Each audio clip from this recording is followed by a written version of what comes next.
I want to make sure that our control room in New York tells me that we have someone on the phone right now who was an eyewitness to events.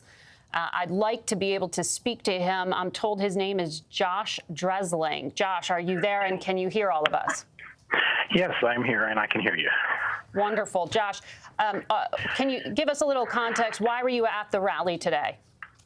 I was just an observer there to take some pictures and see the goings-on of, this whole movement in our country, and then chaos kind of broke out. You're a journalist, or why?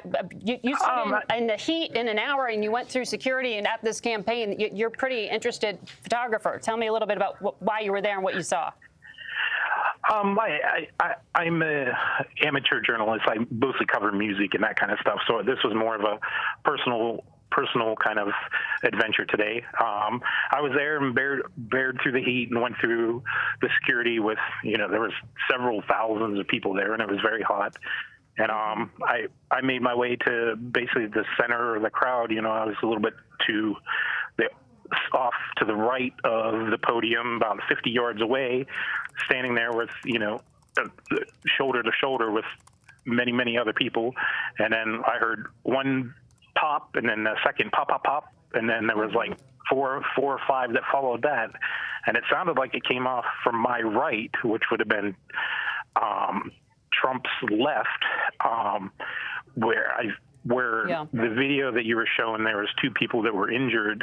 I kind of think that these two people were in the line of fire, and that was the shots ricocheting on the aluminum grandstand kind of seating there. We heard some of our eyewitness reporters were saying that they could see blood on those metal boards in the stadium area in the infrastructure. What are we talking about there, and who is that from?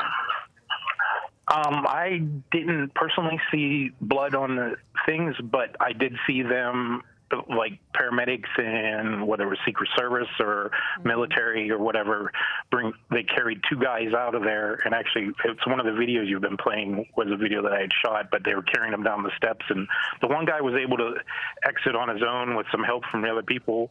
But another guy was being carried out, and he really didn't have any expression or anything. And they took them off to the side and laid them on the ground there, and were attending to them at that point.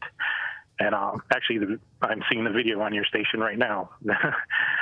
That's your video that you shot? Yeah, right there. You filmed? Okay. Correct.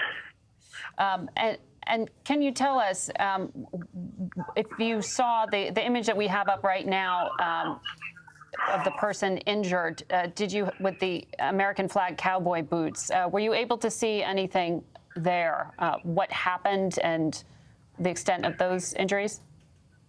No, that gentleman there with the flag around him, they took him and laid him in the grass there, and they eventually loaded him into an ambulance. I don't know what type of condition he was in at that point.